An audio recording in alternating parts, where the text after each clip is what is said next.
Olá, jovem! Quanto tempo, hein?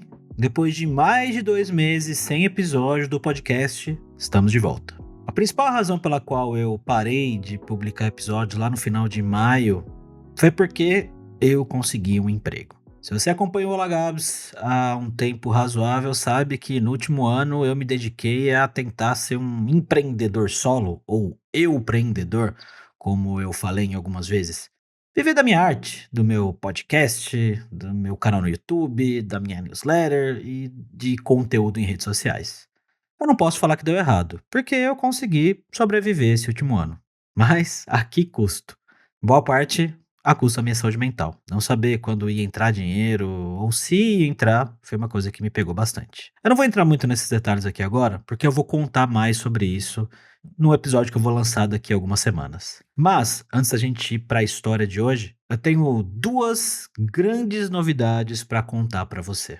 A primeira é que todo esse trabalho que eu fiz com o podcast no último ano foi notado. E, olha só, temos um patrocinador, a Husky, uma empresa da Nomad. Se você trabalha para uma empresa de fora do país, remotamente, ou pensa em um dia fazer esse movimento, ganhando em dólar ou em euro, você precisa conhecer a Husky. É a melhor plataforma para receber seus pagamentos internacionais. E eu não falo isso da boca para fora. Eu uso a Husky. Eu recebo pela Husky no meu emprego e já recebi antes também. Além disso, eu conheço as pessoas que trabalham lá e durante esse último 1 ano e meio, a gente fez um trabalho de se conhecer melhor. Fizemos alguns trabalhos juntos em redes sociais, em um vídeo no meu canal do YouTube. E no final a gente percebeu que a gente tem uma sinergia muito grande. Eles acreditam no meu trabalho, eu acredito no trabalho deles. Então é através da Husky que eu vou conseguir, a partir de agora, a partir desse episódio, pagar alguém para editar o podcast e em breve pessoas para fazer outras coisas, me ajudar aí no dia a dia para que eu consiga sempre lançar conteúdo de qualidade toda semana para você. Muito obrigado, Husky, pela confiança no meu trabalho. E se você é ouvinte do podcast, não deixa de ir dar uma olhada no link que tem na descrição aí para você conhecer a Husky. A gente sabe que não é o tipo de coisa que hoje você vai lá abrir uma conta e começar a receber os seus pagamentos, né? Mesmo porque esse movimento de conseguir um emprego fora do país é uma coisa que leva tempo, não é do dia para a noite, mas quando isso acontecer, lembre-se que o Gabs tem um link especial para você abrir a sua conta lá. Vai ter taxa zero na sua primeira transferência. E óbvio que se você abrir sua conta através desse link, você vai estar indiretamente ajudando o podcast, porque o pessoal da Husky vai ficar feliz que tem gente abrindo conta com o meu link e eles vão provavelmente renovar o patrocínio com o podcast, né? Então, lembre-se disso. A melhor maneira de você me apoiar diretamente é abrindo sua conta na Husky. Lembrando que, fora a taxa em cima do que você recebe lá, que hoje é de 0,5%, você não paga nada para abrir e manter a sua conta lá, beleza? Link tá na descrição.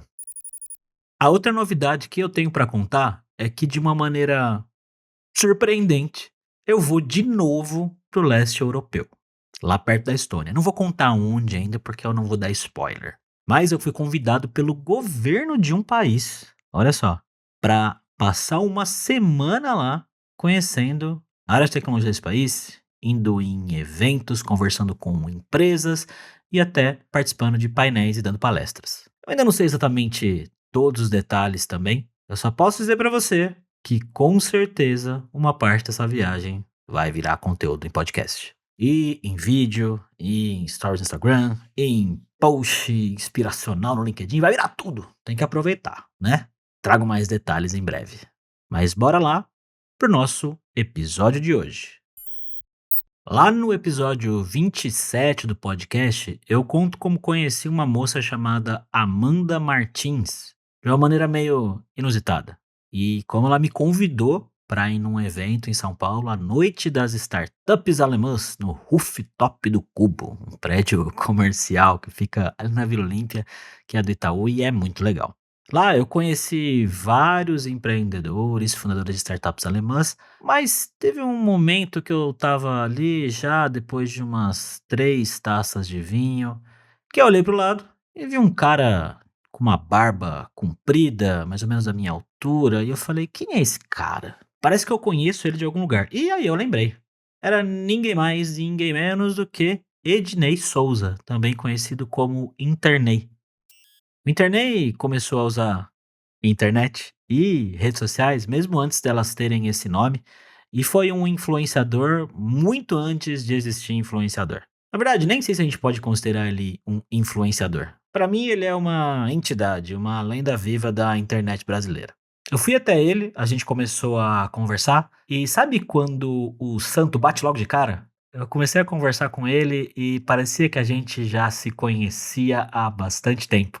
A conversa fluiu muito naturalmente, a gente trocou contatos e eu falei que eu queria conversar com ele num episódio de podcast. Então, hoje o que você vai ouvir aqui é a entrevista barra conversa que o Ednei teve comigo, onde ele fala da sua carreira, sobre trabalho, futuro, sob a perspectiva de alguém que estava aqui quando tudo era mato.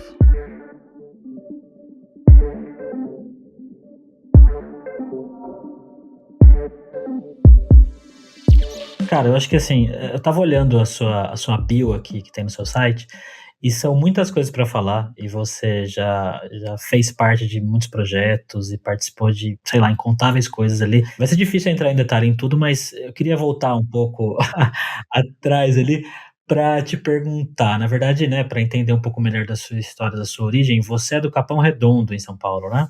Capão Redondo é uma das regiões da cidade de São Paulo, né? É uma subprefeitura e também é um bairro, né? Eu nasci da região do Capão Redondo, o bairro do Alto da Riviera. Eu nasci, cresci, fiquei lá até os 20 anos de idade. O Alto da Riviera é um bairro ainda bem pobre, que fica ali perto de bairros que tem bastante favela, como Nakamura, Caguara, Fujiara. E é perto também do Riviera, que é um bairro que, apesar de estar localizado na região periférica, é um bairro mais nobre, né? Tem a Marina, que faz na represa do Guarapiranga, tem o Parque Ecológico do Guarapiranga, tem um clube do Itaú lá, né? O Riviera é um bairro nobre, o Alto da Riviera não, né? E aí falar Capão Redondo também dá, eu acho que dá a dimensão mais adequada, né? Apesar da minha casa não ser barraco de madeira, era casa de alvenaria, que a gente fala na periferia, quando é tijolo, né? Do lado, atrás, o vizinho do lado, o vizinho da esquerda, era um barraco de madeira, né? Então era aquela favela meio urbanizada, né? Que hoje é o mais comum. Você vai no Rio de Janeiro, a maior parte das favelas urbanizada não é mais tudo barraco de madeira, né? São casas simples, mas são casas de cimento e tijolo, né? Mas naquela época, sua casa ser de cimento e tijolo já era um privilégio. Sim, sim, não, imagino. Como que você foi ter contato com tecnologia? Parece que foi na adolescência, começo da adolescência, né? Foi. O que que acontece, né? Meus pais vêm do interior de Minas, né? Meus pais sempre valorizaram muito o estudo, entenderam que estudar é o que gerava diferença na vida das pessoas. Eles queriam que a gente tivesse oportunidades melhores do que as que eles tiveram, né? Sempre incentivaram a gente a estudar. Com 13 anos de idade, eu estudava na escola pública. Foi um cara lá fazer propaganda de curso de programação. E aí, na propaganda do curso de programação, eu fiquei empolgado com aquilo, fui lá falar com meu pai. Era uma escola que vendia já pensando no aluno da periferia, que quer dizer o quê? O curso era barato e parcelado a perder de vista, né? Então, parcelou em 12 suaves prestações lá. Eu fiz um curso de programação, a escola tinha Apple IIe, que é aquele computador que a gente vê nos filmes quando passa nos anos 80, né? O pessoal bota aquele monitorzão verde que é em cima de uma CPUzinha ali, né? Cursorzinho piscando ali. E que ano era isso, Ednei? 1989. E aí, em 90, eu terminei o curso. A escola deixava a gente ir lá ficar treinando, ainda mesmo depois de estudar. Numa dessas, lá na escola, os próprios caras da escola mesmo olharam um programa meu e falavam: Ah, que legal esse programa que você copiou da revista, né? E é um joguinho da velha, não é nada complicado, né? Eu falei assim: Não copiei da revista, eu criei esse jogo da velha, né? Uma cronada, né? Se você criou, faz o seguinte aí, ó, faz quando dá o X ou o zero, ele automaticamente parar o jogo e falar quem que ganhou. Aí a gente já pode.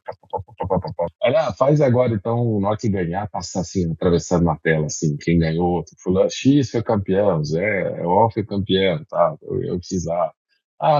Faz a bolinha do coisa ficar preenchida em vez de ficar coisa, mexer lá, os caras. Você é bom mesmo, né? Você quer dar aula aqui? Aí eu falei assim, você tá falando sério? Eu falei assim, então a gente tá precisando de professor, né? E aí você pode fazer outros cursos aqui. E aí eu comecei a dar aula de programação, ganhei bolsa para fazer outros cursos, né? Aí eu fiz DOS, fiz Clipper, aí eu já comecei a mexer no PCXT. E aí, terminando isso, eu comecei a trabalhar lá como programador júnior. Eu comecei em setembro de 90 a trabalhar como programador júnior e eu dava aula de programação. O que eu fazia como programador júnior? Fazia software em Clipper, software administrativo, né? O primeiro que eu fiz foi para a própria escola, para você cadastrar os alunos. Então, eu tinha um cadastro de turmas, aí dentro de turma tinha os alunos, tinha professores, tinha um professor de cada turma, imprimia o diário de classe, tinha uma parte financeira, que é quanto que o aluno pagou, quantas parcelas queria pagar, quando venceu, aí dava abaixo lá, imprimia um carnê na impressora para o cara pagar na máquina registradora. Tem gente que não tem a menor ideia de o que é uma máquina registradora hoje. Eu trabalhei com máquina registradora, eu não tinha nenhuma interface, eu só fazia o quê? Com um caractere ainda de texto ali, né, da agulha da impressora matricial, um caractere matricial, de impressão matricial. Eu fazia imprimia uma folha, cortava com régua, grampeava, era um carnezinho. Aquele carnezinho a pessoa vinha na caixa registradora e autenticava. O primeiro sistema foi esse, o controle financeiro e de escola. Foi o começo da minha vida como programador, né? Parece que pelo jeito que você tá falando, foi tudo bem natural pra você, assim, né? Cara, programação pra mim até hoje é um negócio que eu olho, apesar de estar enferrujado, eu olho um código, eu leio como se eu estivesse lendo português, inglês. Sempre foi muito fácil para mim entender linguagem de programação. Ao longo da vida aprendi várias linguagens, eu troquei de linguagem muito fácil, de DOS para Windows, de Windows para web, de estruturado para objeto. Nunca cheguei a mexer com alguns paradigmas mais novos, né, como funcional, etc, né? Mas até a orientação a objeto eu trabalhei. Olhando seu LinkedIn aqui, tem 69 experiências de trabalho. Você então, vamos resumir, né? Você então começou a trabalhar com programação nessa escola e depois saiu e foi para o mercado e trabalhar em empresas, né? Você trabalhou em algumas empresas diferentes. Eu trabalhei muito em software house primeiro. Em 92 eu fui para a primeira software house, que os caras que eram professores lá da escola também. Eles saíram, foram para lá na escola procurar aluno, falaram, tem algum aluno que sabe fazer isso, isso, isso? Cara, a única pessoa que sabe fazer isso aqui sou eu. Os caras, quanto você tá ganhando aí? Aí me levaram para a software house. Trabalhei lá por 3 anos e meio, foi o segundo lugar que eu mais trabalhei na vida. Aí eu terminei, enquanto eu estava lá, eu consegui pagar a faculdade. Terminando a faculdade, eu fui para uma outra software house, até onde eu sei, nem existe mais hoje.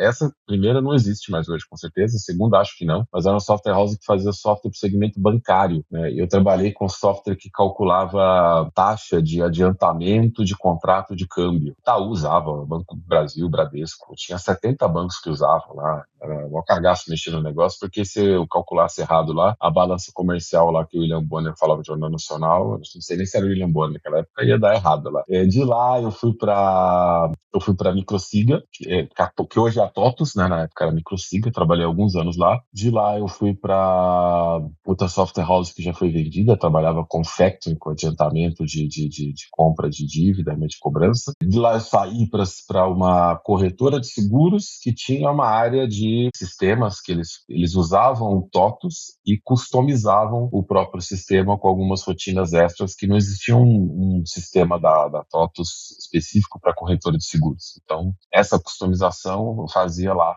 com minha equipe, lá eu era gerente de sistemas nessa época. E desde a Microsiga eu já tinha o blog ali e tudo mais. Eu tinha o site, na verdade, desde aquela primeira software house que eu estava lá então, desde 96, 97. Mas eu, paralelo a tudo isso, eu tinha o site, depois ele virou blog, tentando resolver um pouco a história. Em 2004 eu já ganhava mais dinheiro com anúncio do que salário de gerente de sistemas. E aí eu fiquei alguns meses naquela, o que eu faço da vida. Em 2005 eu falei, eu vou full no site. Vai virar blogueiro, em tempo integral. Não era bem em tempo legal, pelo seguinte, eu customizava meu próprio sistema de blog. Existia um sistema chamado B2, que ele é tipo, vamos dizer assim, o pai do WordPress. O WordPress, ele é um fork do B2. Né? Se o público for de programação vai entender o que tu fala. Né? É um fork do B2. E aí eu continuei usando o B2 porque ele era multiblog. Antes, o WordPress hoje é multiblog, mas na época não era. Só como era open source, eu usei e eu comecei a customizar o meu B2 pra caramba. E o Internet Blogs, ele usava B2. Então eu programava, publicava, e aí eu chamei outros blogs para fazer parte. Ele criar um condomínio de blogs com uma audiência mais parruda. Cara, a gente gente chegou a ficar entre os top 10 sites, acho, mais acessados do Brasil. E era tanta audiência que os portais entraram numa guerra para ver quem que fechava com a gente. E aí eu já falando a gente, porque tinha o NH, que tinha o Ian, tinha o André Rosa, que os caras foram mentores junto comigo nesse projeto, né? Desculpa te interromper. O que que você falava nessa época? O que você escrevia nessa época? Cara, eu sempre escrevi, até hoje meio que faço isso, dicas de tecnologia para o indivíduo que não é tecnológico. Foi sempre isso que eu fiz. Isso foi uma ideia que um amigo meu me deu lá em 96 ainda, porque daí eu considero que eu internei como site, né, começou em 97. Em 96 ela era uma página com um currículo meu. E aí um cara chegou para mim e falou o seguinte, você está procurando emprego? Eu falei, não. Eu falei assim, então por que você fez uma página com currículo? Eu falei, sei lá o que eu ia colocar no site, né? Eu fiz para aprender HTML aí, vou ter alguma coisa no lugar, né? Ele falou, cara, faz o seguinte, coloca aí dicas de tecnologia, porque toda hora a gente liga para você, aquela época era ligar ainda, né? E às vezes você não pode atender, você não está disponível e a gente não tem outra pessoa, os meus amigos não nerds, né? Não tem outra pessoa para tirar dúvida de, né, como é que faz backup, como é que instala antivírus, essas coisas. Então, essas coisas que a gente pergunta para você, você podia colocar no site, que daí a gente olha primeiro no site. Se não tiver no site, aí a gente te pergunta. Eu falei, caralho, que foda. É um site para os meus amigos me encherem menos o saco. E aí eu comecei a fazer essas coisas. E esses exemplos foram reais. Como é que você faz backup? Como é que você instala o antivírus? Como é que você instala o ICQ? Onde que sites legais na internet? Porque não tinha Google nessa época. Então, os sites que eu achava úteis, eu tinha lá um mini diretóriozinho para os meus amigos saber que site faz isso, que site faz aquilo. Eu tinha minhas recomendações de sites lá. Então, dicas de internet e dicas de sites. Era isso em 1997, né? Aí eu considero a primeira versão de site mesmo que tinha uma finalidade, né? Tinha um propósito. E sempre foi isso. O blog foi sobre isso. Hoje você vai lá no internet.net, é isso. É uma pegada mais de inovação, tal. Mas eu ainda estou explicando tecnologia para quem não é tecnológico. Meu livro é sobre isso, né? É desmistificar a transformação digital para o leigo, né? O que eu sempre fiz a vida inteira, além de programar e empreender, né? A minha comunicação, ela sempre foi desmistificar. Que, na verdade, é o meu primeiro emprego de verdade, é professor, né? E é o que eu faço até hoje. Muito legal, cara. Muito legal. E aí você estava contando, né, voltando à sua linha do tempo aí, que você se juntou ali num conglomerado de blogs e começou a aparecer os portais querendo adquirir vocês? Não era comprar, eles nunca fizeram proposta para comprar, mas eles queriam o seguinte: olha, a gente faz um acordo aqui, a gente paga uma mensalidade, a gente paga um valor mensal e a gente passa a ter direito de vender mídia em vocês. E é assim. A mensalidade, ela referente a gente considerar a sua audiência como a audiência do portal. Você vai assinar uma carta, que a gente vai mandar para o Ibope, onde você diz que a sua audiência é a nossa audiência. A audiência vai contar para o Ibope a audiência do seu portal para o nosso. E a gente vai vender, do que a gente vender, tem um share de receita. Uma parte fica com a gente, uma parte fica com você. Então eu comecei primeiro que levou isso foi o IG, e o UOL que ficou disputando. O UOL queria que eu mudasse a URL, virasse internei.uol.com.br. Eu falei, não quero, porque vai afetar meu PageRank. Né? Naquela época o PageRank era muito importante. Não que não seja tão importante hoje, mas é menos do que era naquela época. E o IG topou de só botar a barrinha em cima, né, do IG e não precisava mudar o URL. E aí eu fui de IG, tinha uma mensalidade que ele pagava. A nossa audiência era tão grande que era a guerra dos portais. Não sei se você lembra dessa época, os portais tinham tipo uma guerra de quem tinha mais audiência, né? Era o UOL, Terra e IG. O mês que eu assinei com o IG passou o Terra.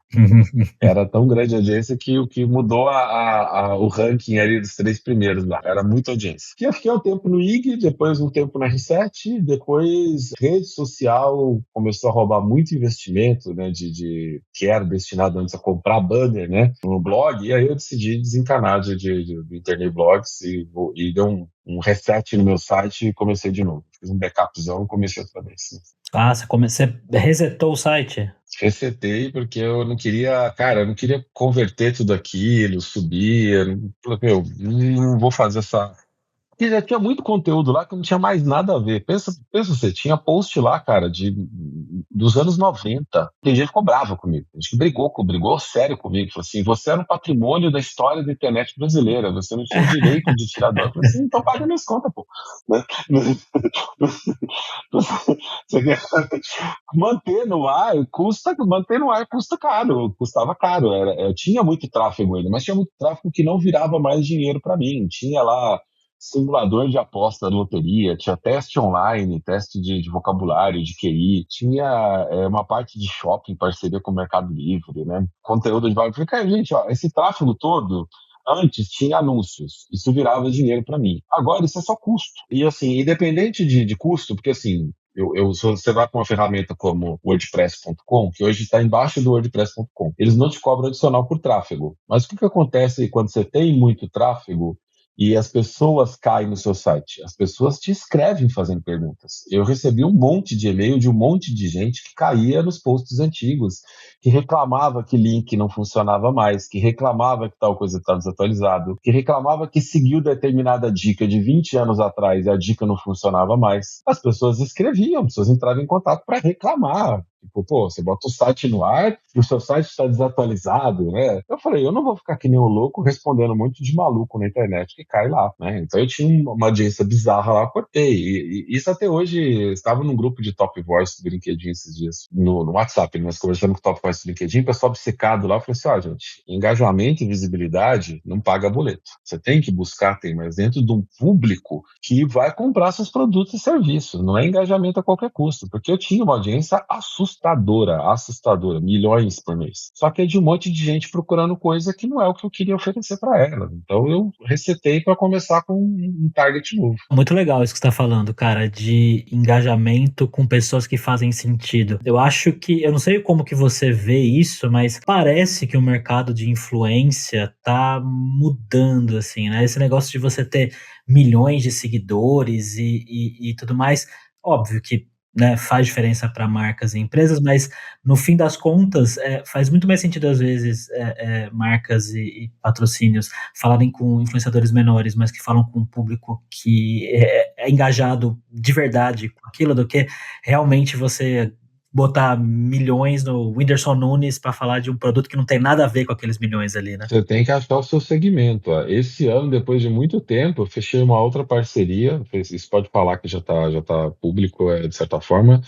Eu fechei com a Samsung, né, para falar de inteligência artificial, porque a Samsung agora tem uma iniciativa chamada Galaxy AI, que são recursos de inteligência artificial que vão estar na interface primeiro da série Galaxy da Samsung, e eles querem, né, começa com o S24 e depois vai para outros aparelhos. Mas você olha a minha audiência. Cara, eu não tenho a maior audiência nem do LinkedIn, nem do Instagram, nem do Twitter, que é as redes que eles fecharam para eu produzir conteúdo. Mas eu falo muito de inteligência artificial, eu tenho reputação dentro dessa área, do treinamento dessa área, do palestra dessa área, que eles estão procurando alguém que tem reputação dentro do tópico que eles querem promover, inteligência artificial. Você tem um histórico também, Ednei, de ter trabalhado e participado em startups de sucesso. Como é que isso aconteceu? Internet Blogs, ele teve muita visibilidade, muita audiência, né? Eu considero como minha primeira startup, né? Daí, eu comecei a receber convites para uma série de outras coisas. Quando o pessoal, então, da RMA, que era uma assessoria de imprensa, que ainda existe hoje, mas ela fundiu com outra, chama RPMA, eles queriam montar uma agência especializada em mídias sociais, eles foram atrás de mim, do INH, do Ian, que a gente ainda estava ali envolvido com Internet Blogs, e falou assim, vamos fazer um negócio juntos, né? Então, vamos fazer uma joint venture com vocês que conhecem todo o universo dos blogs, das mídias sociais, com a gente que conhece o universo da assessoria de imprensa. Vamos criar uma agência com esse foco, né? Que eles tinham uma visão que eu gostava, que era que rede social estava no meio do caminho entre assessoria de imprensa e publicidade. Não era full publicidade, mas não era full assessoria de imprensa também. Eu gostava dessa ideia, a gente começou ali a agência Pólvora, que é uma agência que existe até hoje, uma agência que atendeu e atende grandes marcas, né? Eu saí porque eu estava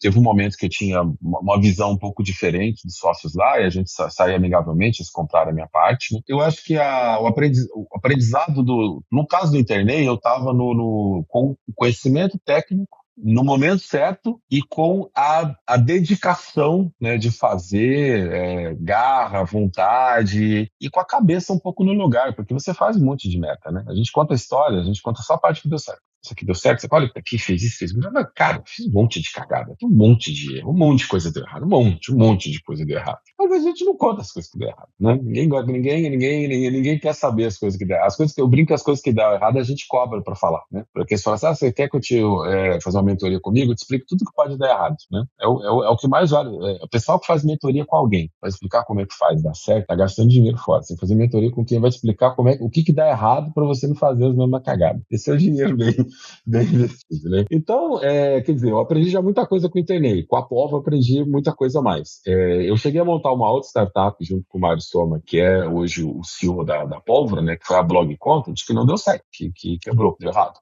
Saindo da Blog Content, ao invés de voltar para a Pólvora, né, que eu ainda era sócio da Pólvora na época, voltar para o dia a dia da Pólvora, a Bubox, onde eu era conselheiro, me convidou para ser VP de Publishers. Né? E aceitei, foi fantástico trabalhar ali com o Marco Gomes na época, Tanaka, tinha, né, todo mundo, o pessoal do fundo da Mona X, né, o Eric. Então, foi um aprendizado muito grande, até porque a gente tinha troca com outras startups que eram investidas pela Mona X também, né? Conheço o Flávio Pripas dessa época, o Flávio que tocou o Cubo durante muito tempo, está agora com o fundo de investimento. Então foi um network, um aprendizado muito grande, né?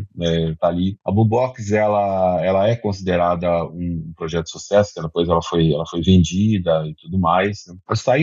Antes de vender, eu saí na época que eles decidiram não investir mais em tecnologia. O que acontece? O mercado de publicidade estava indo para a ad network. Não, desculpa, a Box era uma ad network, estava indo para mídia programática. DSP, SSP, né, o Demand Side Platform, Server Side Platform, né, que é como a gente tem a mídia programática trabalhando hoje. E a Intel Capital, que investia na Box, decidiu que a gente não ia continuar nesse caminho. Eu decidi sair naquela época e fui ser consultor. Mais para frente, apareceu a oportunidade de ser conselheiro da 00K, que foi o primeiro integrador de marketplaces. Por conta da minha trajetória, muita gente veio me procurar. Então, aí chega uma hora que fica fácil, porque é o seguinte, a 00K, eu só entrei porque eu falei assim, isso aqui vai dar certo. A Digital House, eu só entrei porque eu falei assim, isso aqui vai dar certo. Né? A Sigma Geek, eu só entrei porque eu falei assim, que isso aqui vai dar certo. A Sigma Geek, na verdade, ela parou por uma infelicidade absurda, né, que o fundador, que era o Braulio Medina, ele morreu. Ele sofreu um AVC que teve complicações e acabou morrendo. Mas ia ser uma startup de sucesso, talvez a de maior sucesso de todas aquelas que eu fui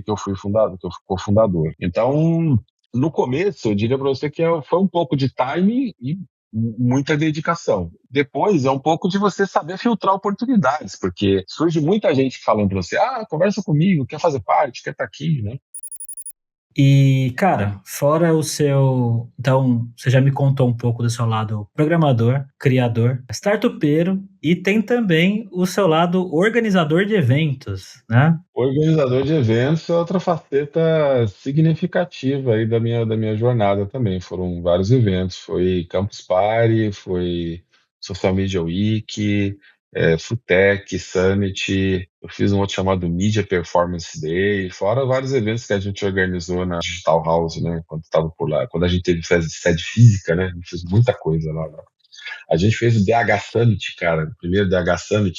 O meu medo era os bombeiros chegar lá e mandar as pessoas saírem. O bombeiro foi, né? E aí o bombeiro chegou uma hora que falou assim: ninguém mais entra no prédio, que está no limite da capacidade do prédio. Só entrava alguém e saísse alguém, né? Mas foi um evento que acho que em termos de audiência, não foi o maior, porque acho que nem cabia tanta gente na Digital House. O maior sempre foi Social Media Week, né? Considerando que eu organizava o evento inteiro. Campus Party, a Campus Party inteira é gigante, mas eu só cuidava de uma área, né?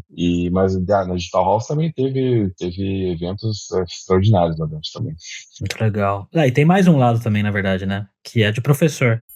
Você passou por N universidades aí, tanto como professor titular e convidado, e hoje você dá bastante aula ainda, né? Sim, sim. Hoje, em 2023, a maior parte da minha renda foi como professor. Então, acho que A minha vida não é o que mais me dá dinheiro, mas eu estou pagando minhas contas hoje bem, né, com folga.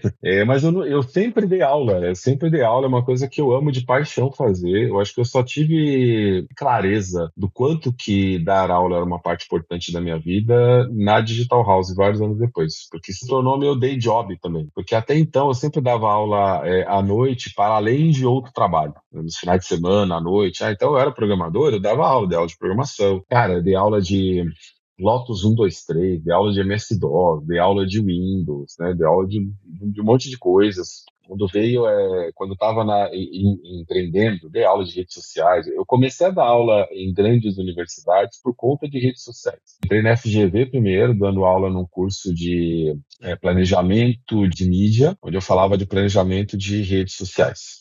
Como é que você planeja campanha em redes sociais? Era planejamento de marketing digital. E aí tinha planejamento de SEO, planejamento de mídia paga, planejamento de redes sociais. Eu dava planejamento de redes sociais. Era um curso livre da SPM. E aí, desculpa, da FGV. E aí a SPM abriu uma disciplina de redes sociais, de curso de redes sociais. E eles foram procurar no mercado, acharam que eu estava dando aula na FGV. Fui lá e comecei a dar aula na SPM também, né? E a SPM é a maior referência de marketing, né? E publicidade do Brasil. E aí você dá aula de redes sociais, que é um assunto tão colado no marketing, acabou me abrindo várias outras portas também. Aí eu participei de aulas pontuais, tipo uma aula magna, um painel, né? Em Unicamp, em FAAP, em Casper Libero, né? Em Mackenzie, em várias universidades. Dou aula hoje em dia também na Faculdade de Medicina da USP. Eles têm uma pós lá de urologia, e eu dou aula de redes sociais para a prática médica. Até hoje eu dou aula de redes sociais ainda. Dou aula na Startse, né? Na SPM eu tenho um curso hoje de Product Marketing Manager e cursos de chat GPT, um para produtividade e outro para marketing. Na Startse eu dou aula de tecnologia para executivos, tendências tecnológicas para executivo no Masters. Dou aula de letramento tecnológico para conselheiros do board program deles. Dou aula de inovação, conexão com o ecossistema de Israel e Brasil no curso deles de Innovative Leadership Program. E dou aula também nos programas corporativos deles de inteligência artificial. Dou aula também na GoNew, que é uma escola de formação de conselheiros. Eles têm uma formação de conselheiros de tecnologia, que eu sou cofundador, inclusive. Eu dou aula lá de mentalidade digital. Dou aula na Headhunters Academy, que é um local que forma pessoas. Tem vários cursos voltados para a área de RH. Lá eu tenho um curso de chat GPT e outras inteligências artificiais para o recrutamento. E tem um curso gravado também na Doméstica, que é sobre modelos de negócios para pessoas criativas, né? Modelos de negócios para produtos e serviços criativos. Acho que é isso que eu estou dando, que eu dou aula hoje. Mas na Digital House, né, o que aconteceu, cara? Eu tive a oportunidade de dar muita aula e acompanhar outros professores se formando. Eu acho que dar aula é fantástico, ver outras pessoas se tornando professores é mágico. E eu vi uma coisa que aconteceu comigo, que é quando eu estudei lá atrás programação com 13 anos de idade, eu era um garoto da periferia que de repente virou programador. Virar programador abriu as portas para tudo isso que eu falei. Tecnologia tem vaga, tem espaço, tem oportunidade, né? Então criou um monte de oportunidades para mim. E uma coisa que eu vi acontecer na Digital House era a pessoa sair da periferia, entrar lá, fazer um curso de programação, sair empregado. Até hoje, quando eu lembro dessas coisas, eu mexe comigo, cara. Eu vi mais de 30 mil pessoas se formarem. Não teve uma turma que eu vi formar que eu não chorei de emoção. E aí, quando terminou a pandemia, fazia muito tempo que eu não entrava na sala de aula, porque eu era diretor, eu virei lá conselheiro estratégico, Latam, da Digital House, e a Digital House fechou no Brasil. Aí eu fui pro mercado de novo, falei com a SPM falou, não, vem dar aula aqui. Eu comecei um curso lá na SPM, aí a aula presencial. Primeira aula ali de novo, cara, eu lembro até me arrepia, assim. Falei assim, caramba, como eu gosto disso aqui. Eu gosto de falar, eu gosto de responder dúvida, eu gosto de ver o aluno ali com o olhinho brilhando, anotando, trazer os problemas dele. Já, professor, como é que eu posso fazer isso? Como é que eu posso fazer aquilo? E você fala, e você divide sua experiência ali com a galera, viu? E aí o pessoal depois está empolgado, fala, eu vou usar isso, vou fazer aquilo. Tem gente que veio depois e falou assim, puta, eu passei em tal lugar com essa assertivo, estou trabalhando com isso agora, que esse curso me ajudou, vem tirar dúvida depois. A gente encontra na rua, vem falar, cara, se a sua aula não é boa, um aluno nunca vai procurar você na rua. Você vai cumprimentar na rua um professor que você não gosta? De jeito nenhum. Então vem falar, esse livro, foram vários ex-alunos meus no lançamento do livro, né? Para mim é uma emoção indescritível ser professor. É minha O meu propósito de vida é o que, se eu ganhasse na Mega Sena, eu ia continuar dando aula. Tem gente que não acredita nisso, mas eu ia continuar dando aula, porque é um trabalho, cansa, mas é uma emoção incrível, é um prazer incrível lecionar. Transformou minha vida e é uma forma de eu, de certa forma, transformar a vida de outras pessoas também. Eu me identifico muito com isso, cara. Apesar de não dar aula há um tempo. Bom, no fim das contas, quando você trabalha para uma empresa dando aula, quando você tem um curso seu vendendo, a gente sabe que capitalismo tem que vender, etc e tal, né? Mas o trabalho de professor, a transformação que nem você está falando que você causa nas pessoas, é uma coisa muito palpável, né? Você enxerga aquilo, você vê a transformação acontecendo e você percebe o poder que um professor tem, que não é só chegar lá e jogar um conteúdo, né? Dar a direção, pegar na mão, dar um conteúdo a mais. Cara, é muito da hora isso mesmo. E todos os professores, cara, tem uma filha de 8 anos. Eu consigo ver nitidamente a transformação na forma como ela, no que ela faz, como ela lê, como ela escreve, como ela faz contas, né? Conforme ela vai passando nos anos escolares. Cada professor que passou na vida dela transformou ela um pouquinho. É visível, você sabe, isso aqui ela aprendeu na escola com essa pessoa. É uma relação direta entre um indivíduo e uma transformação de uma pessoa, né? Um indivíduo e uma transformação de outro. É fantástico isso. Sim, muito legal, cara. Hoje você, então, dá aula em todas essas instituições aí que você falou, todos esses cursos que eu já não memorizei todos, obviamente, porque você falou uns 10 aí. Eh, Tranquilo. e além disso, no que mais que você trabalha hoje, fora as aulas, mas também? Hoje eu sou professor, palestrante e conselheiro de empresas. Eu fui muito tempo consultor, né? Principalmente quando eu saí da Bubox até entrar na Digital House, foram 5 anos ainda, o principal foco foi consultoria. Uma boa parte do meu LinkedIn lá daquela 69 foi consultoria, porque assim, depois eu parei de botar consultoria ali, mas no começo eu queria mudar a cara do meu perfil, porque ele era muito um perfil de programador e empreendedor, e eu queria passar a mensagem de que, olha, eu sou consultor, pode me contratar como consultor, quem fosse olhar no LinkedIn, então eu coloquei muita consultoria ali. Eu parei de dar consultoria, na verdade, porque a treinamento hoje, para mim, é uma oportunidade mais fácil, de mais impacto e mais lucrativa para eu entrar nas empresas, né? E eu, inclusive, acho que faz mais sentido você ensinar as pessoas que estão lá dentro a fazer do que contratar alguém de fora para fazer e te mandar conta depois. Acho que faz muito mais sentido a empresa internalizar esse conhecimento.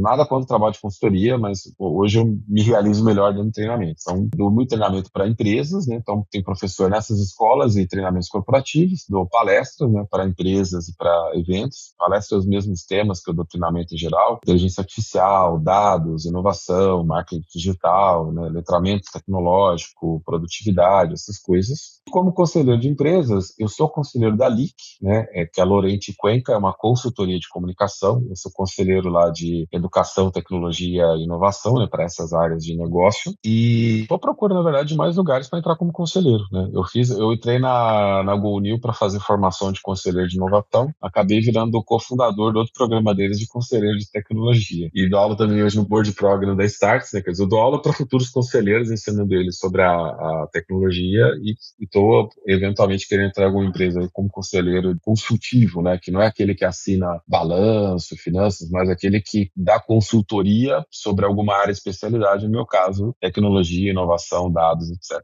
E como que funciona esse trabalho de conselheiro, Ednei? Fiquei curioso, você tem uma porcentagem da empresa e faz parte da diretoria? Você recebe pelo trabalho? Não conheço. Você, em geral, é contratado, você tem uma remuneração periódica, que pode ser, quando você é conselheiro de administração, geralmente tem mandatos mais longos, quando você é conselheiro consultivo, geralmente são mandatos mais curtos, 6 meses ou um ano, né?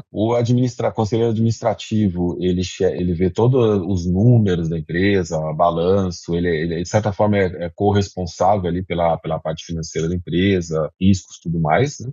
Não é minha área de expertise. E o conselheiro consultivo, ele trabalha como um consultor para os executivos, o C-level, até para o próprio board, né? Então, às vezes, o que acontece? O conselho administrativo precisa, junto com os executivos, decidir sobre um ponto. Nós não temos expertise sobre isso. Você pode contratar uma consultoria para dar um parecer. Você pode contratar um conselheiro consultivo. Qual a diferença do conselheiro consultivo para uma consultoria? A consultoria entra ali no nível mais operacional. O conselheiro consultivo é uma pessoa que tem uma visão já estratégica. Então, quando eu vou falar de tecnologia e inovação no nível de conselho, eu estou falando com uma visão visão estratégica, né? Olha, para onde o mercado está indo, para onde o mercado vai daqui a alguns anos, como é que vocês têm que fazer isso aqui de uma forma que não comprometa lucratividade, margem, etc., né? Então, ter esse olhar estratégico, esse olhar mais high level, né? Que não é menos profundo, mas é com uma visão mais ampla de mercado, não tanto uma visão operacional, né? Uma consultoria, em geral, vai ajudar você a implantar isso no nível operacional. Um conselheiro consultivo vai te ajudar a definir para onde a sua estratégia vai. Você tem que falar a língua do board e do mercado, né? Sim, sim, sim. Muito interessante, cara, muito interessante. E assim, mudando de assunto agora, aproveitando sobre esse tema de inteligência artificial e IAs generativas, né, que eu acho que é uma coisa que você deve estar estudando bastante ultimamente, como que você, com a experiência que você tem aí de mercado, com tudo que você já viu acontecer, como que você enxerga todo esse hype aí em cima das ferramentas e desse mercado que todo mundo agora está apostando nisso, né, as big techs estão criando muita coisa em cima disso, como que você vê essa bagunça toda aí? Cara, o problema maior de inteligência artificial hoje, vou começar falando de um problema que, na verdade, é o seguinte: inteligência artificial é um grande guarda-chuva. Embaixo da inteligência artificial, você tem os algoritmos tradicionais de machine learning, deep learning, você tem os LLMs, as inteligências artificiais generativas, que já virou um outro subcampo da inteligência artificial, você tem robótica, sistemas de decisão, né? Você tem visão computacional, você tem processamento de linguagem natural, você tem um monte de coisas embaixo do guarda-chuva da inteligência artificial.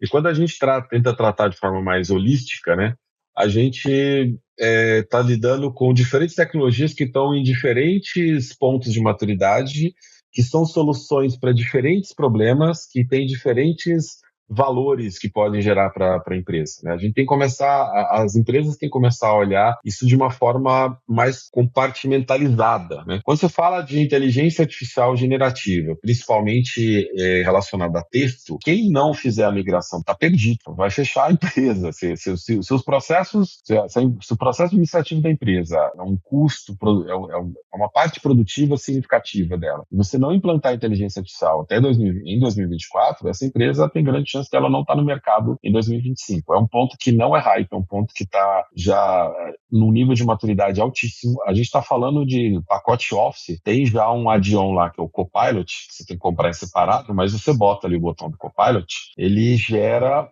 Cara, eu uso muito o PowerPoint quando eu dou aula e palestra. Eu preciso criar um slide novo, eu falo para o Copilot criar um slide novo e dou o assunto para mim. E aí ele já cria o slide com uma imagem, com a caixa de texto de lado. Depois, se eu quiser trocar a imagem, eu falo para o Copilot trocar a imagem para mim, explico a imagem que eu quero. Se eu quiser, e aí o resto é a formatação do slide, né? Então eu faço uma apresentação, faço uma aula muito mais rápido hoje. As pessoas que estão usando o Copilot vão fazer uma planilha muito mais rápido. Quem está usando o Copilot vai fazer um texto muito mais rápido. Uma empresa que tem Copilot, termina a reunião, a ata já está pronta. E o Microsoft Teams já mandou convite para follow-ups, já mandou arquivo. Tudo que prometeram durante a reunião, ele já deixou ali engatilhado. A produtividade que se aumenta, ela é absurda. O ChatGPT, ele é capaz de fazer um monte de coisas, um absurdo de coisas dentro do campo do texto e dos dados, né? Então, isso não é hype. Agora, quando você vai para tarefas que exigem visualização, apesar de visão computacional estar bastante avançada, acabou de sair uma pesquisa hoje, que, se eu não me engano, só 23% dos serviços que envolvem tarefas visuais podem ser automatizados em parte. Então é uma coisa que você precisa olhar, mas ela não está pronta imediatamente para substituir. Então quem está olhando assim, vamos pegar e substituir as pessoas por inteligência artificial, está no hype, está viajando, você não vai substituir as pessoas assim agora. Agora quem está olhando assim, olha, nós vamos botar inteligência artificial em quem já está aqui, e essa pessoa vai trabalhar para ser mais produtiva. Esse ponto não é hype. Esse ponto, se você não está acreditando que é assim agora e você não começou a fazer isso, você vai perder um timing da indústria. Então, você tem uma parte que é hype, você não vai sair trocando emprego no mundo. Tem algumas exceções, né, como estamos generalizando aqui, mas, por exemplo, você vai para call center, sim, call center vai tirar emprego de muita gente, porque você tem hoje chatbots que eles são capazes de resolver 90% de problemas, e eu estou falando de empresas grandes com um volume de atendimento grande. Vai diminuir gente em call center, mas não vai zerar. De qualquer forma não vai zerar. Você não vai zerar nenhuma área da empresa hoje com inteligência artificial. Não existe isso. Tem tarefas que vão precisar a inteligência artificial auxilia os humanos e a inteligência artificial substitui em parte. Então, eu acho que são só essas três questões que eu vejo, assim, né? Tem que separar a inteligência artificial nos pedacinhos, olhar os pedacinhos separados, entender que existe um hype, que não vai sair trocando todo mundo, mas existe algo que tem que ser endereçado agora, que você programa, você tem que programar com inteligência artificial. Você desenha, você tem que desenhar com inteligência artificial. Você edita vídeo e áudio, você tem que editar com inteligência artificial. Você escreve, você tem que escrever com inteligência artificial. Por quê, Dinei? Porque quem estiver fazendo isso com inteligência artificial vai ser de 40% a 200% mais rápido e mais eficiente, com mais qualidade do que você. Se você não estiver usando, você vai ser mais lento e com menor qualidade. Fizeram estudo com consultorias, os consultores fazendo trabalho, eu não vou lembrar exatamente os percentuais, mas era alguma coisa assim, você era 40% mais produtivo e entregava com 20% mais qualidade. Ou ao contrário, era 20% mais produtivo com 40% mais qualidade. Mas de qualquer maneira, é um ganho perceptível. Se for 20% de mais produtividade, pensa assim, que a cada 5 pessoas, você ganha um funcionário usando inteligência artificial. As 5 pessoas passam a produzir por 6. Pensa assim, se aumentar 20% de produtividade em toda a área administrativa da sua empresa. Você ganhou 20% de profissionais a mais. Aí o pessoal fala, mas eu não estou precisando de 20% de profissionais a mais. Bem, então talvez você consiga reduzir algumas pessoas. Você vai matar áreas inteiras? Não. E aí sim a inteligência artificial é um risco para o profissional, né? O profissional tem que pensar. Eu tenho que ser a pessoa que sabe inteligência artificial. Na hora que vir esse facão, eu não estou de fora. Cara, muito legal isso que você falou, gostei bastante. Tem alguma coisa que você queira falar? Quer fazer um jabá do seu livro aí, de algum projeto seu agora? Cara, acho que falar para as pessoas, na verdade, me adicionar nas redes sociais, né? Instagram, LinkedIn, TikTok, YouTube, Twitter, né? Eu tenho produzindo mais conteúdo hoje é LinkedIn e Instagram, principalmente. Newsletter, enfim. Nas redes você vai achar o link na bio lá, você vai achar meus cursos, você vai achar meu livro, você vai achar meu portfólio de palestras e cursos e tal. Me adicione nas redes, clica nos links na bio lá, que aqui vocês já vão encontrar tudo que eu estou fazendo, já tem todo o jabá necessário por ali. Eu gostaria de agradecer imensamente ao Ednei pelo tempo para essa conversa. Foi muito legal conhecer ele. Ele é uma pessoa que claramente sabe o que está fazendo e tem uma visão muito interessante sobre a internet e a tecnologia.